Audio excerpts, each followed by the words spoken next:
দেখুন, এই মুহূর্তে তৃণমূল কংগ্রেসের যে 21শে জুলাই এটা একটা রাজনৈতিক রূপচর্চা, এর বাইরে কিছু নয়।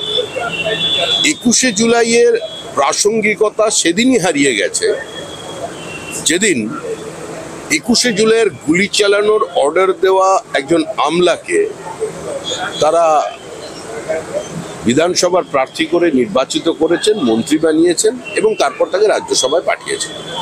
কিন্তু স্বাভাবিকভাবেই উত্তরণের সোপান হিসেবে যে শহীদদের তৃণমূল কংগ্রেস বেছে নিয়েছিল, তাদের আবেগের সঙ্গে, তাদের আত্মার সঙ্গে, তাদের পরিবার পরিজনের সঙ্গে কার্যত বিশ্বাসঘাতকতা করেছে তৃণমূল। তারা রাজনৈতিক মঞ্চ হিসেবে ওটাকে ব্যবহার করেন। এখন আর এই মুহূর্তে তৃণমূলের কাছে ওই শহীদদের কোনো প্রাসঙ্গিকতা নেই। আর আমাদের কাছে 21শে জুলাইয়ের তো আমরা তৃণমূলের কথা বলবো কেন, কালকে তো আমাদেরও মেগাকারে উত্তরকন্যা অভিযান। আমাদের যুব মোর্চার নেতা ডাক্তার ইন্দ্রনীল খাঁ বিশেষ অতিথি হিসেবে ওখানে থাকবেন, আমাদের বিরোধী দলনেতা শুভেন্দু অধিকারী, আমাদের সাংসদরা ওখানে থাকবেন, তারাও একদিন পরে সংসদে পৌঁছচ্ছেন। তো উত্তরবঙ্গের মানুষের সঙ্গে যে বঞ্চনা, যে প্রতারণা এবং প্রকৃতির বিরুদ্ধে যে যুদ্ধ ঘোষণা করেছে তৃণমূল, যেভাবে ইল্লিগাল স্যান্ড মাইনিং এবং নদী থেকে বোল্ডার তুলে তারা বিভিন্ন নদীর গতিপথ পর্যন্ত পরিবর্তন করে দিয়েছেন, দুষ্প্রাপ্য অর্কিড, দুষ্প্রাপ্য ক্যাকটাস সাফা করে দিয়েছেন, সেখান থেকে চা বাগানের জমি দখল করে সেখানে তৈরি হচ্ছে রিসোর্ট। তো সামগ্রিকভাবে ইকোলজিক্যাল ব্যালেন্সটা নষ্ট হয়ে যাচ্ছে উত্তরবঙ্গের। উত্তরবঙ্গের জন্য যে টাকা বরাদ্দ করা হয় তাতে জল গরম হয় না, তাও সর্বাধিক খরচা হয়েছিল একবার 41% টাকা, বাদ বাকি 11 থেকে 24%-এর মধ্যে। এটা আমাদের কাছে 21শে জুলাইয়ের কালকে কার্যক্রমটা অত্যন্ত গুরুত্বপূর্ণ। শুভেন্দু অধিকারীর নেতৃত্বে প্রোগ্রাম হবে। আমি এখন সমস্ত জেলার কর্মীরা যারা যাচ্ছেন তাদের সঙ্গে যোগাযোগ রাখছেন, সেটাই আমার আজকের কাজ।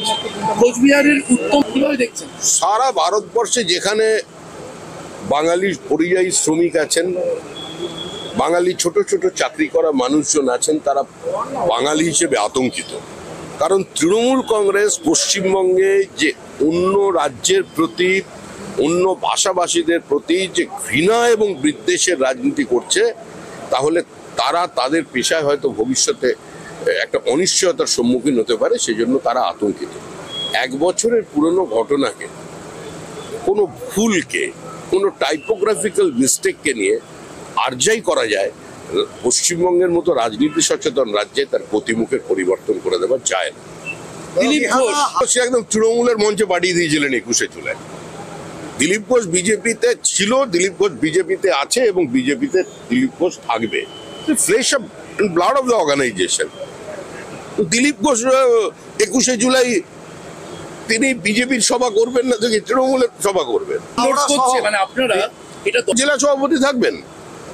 তো বিজেপির যারা সভাপতি ছিলেন, এই আরেকবার নাম পাই,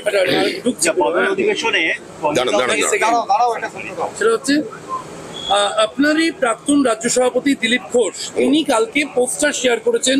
তিনি আগামীকাল 21শে জুলাই পদ্ম প্রতীক দিয়ে সেই পোস্টার তৃণমূলের হাতে যারা খুন হয়েছেন, বিজেপির শহীদ, তাদের স্মরণ করে খড়গপুরে শহীদ সমাবেশ করছে রাজ্য সভাপতি শ্রমিক ভট্টাচার্য। এই অনুষ্ঠানকে কি আপনারা এন্ডোর্স করছেন? দেখুন, পদ্মফুল প্রতীক চিহ্ন এবং দিলীপ ঘোষ এটা সমার্থক, সিনোনিমাস। কালকে দিলীপ ঘোষ যে সমাবেশ করছেন, সেখানে আমাদের মেদিনীপুর জেলার সাংগঠনিক যিনি সভাপতি আছেন তিনি উপস্থিত থাকবেন। সুতরাং স্বাভাবিকভাবেই যখন সংশ্লিষ্ট জেলার সভাপতি উপস্থিত থাকেন, তো সেটা দলীয় কার্যক্রম। আর দিলীপ ঘোষ বিজেপির কার্যক্রম করবেন নাকি অন্য কেউ করবেন নাকি? বেহালা হাওড়া সহ এই সামান্য দুদিনের দৃষ্টিতে বেহালা হাওড়া সহ একাধিক দিন ধরে তো হাওড়ায় কোনো নির্বাচন নেই, জনপ্রতিনিধি নেই, রাস্তায় ধস, গোলাগুলি চলছে। বালি যে মিউনিসিপ্যালিটি আছে সেখানেও নির্বাচন বন্ধ। কেন যুক্ত করা হয়েছিল, কেন বিযুক্ত করা হলো, আর তা নিয়ে আইনি জটিলতা তৈরি হলো, এর জন্য তো দায়ী তৃণমূল কংগ্রেস। আর বেহালায় তো দীর্ঘদিনই জলমগ্ন থাকে। তাতে কি হয়েছে? পোর্টের জমি দখল করে ওখানে স্কুল তৈরি হচ্ছে। এটাই তো তৃণমূল কংগ্রেসের রাজনীতি। প্রধানমন্ত্রী সফরে তৃণমূল তো সুর ছড়িয়েই আছে। এ তো বিদেশে যাওয়ার জন্য একজনকে সরিয়ে আরেকজন ঢুকে পড়লো, তখন তো সুর চড়ালেন না, তখন তো বয়কট করলেন না। তো তৃণমূল এর সুর সবসময় সপ্তমে থাকে। ভারতবর্ষের মানুষ, পশ্চিমবঙ্গের মানুষ তৃণমূলকে চেনে, তৃণমূলকে ভালো করে চিনতে পেরেছে। এবার তৃণমূলে যাওয়ার বেলা, এখন তো যাওয়ার আগে একটু চিৎকার মানুষ করে। দাদা বিহারের গ্যাংস্টার আর নয় ভাই,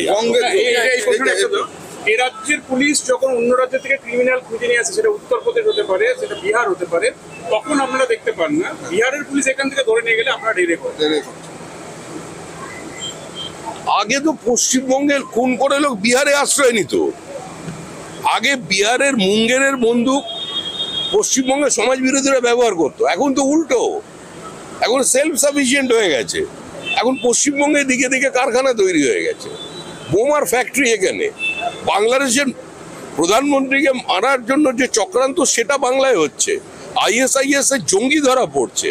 চিকেন নিয়ে বিভিন্ন ধরনের চক্রান্ত আজকে কুচবিহারের মাটিতে বসে হচ্ছে। কুচবিহারকে কেন্দ্র করে ভারতবর্ষের বিভিন্ন জায়গায় ভারত বিরোধী বিভিন্ন মডিউলকে এস্টাবলিশ করা হচ্ছে।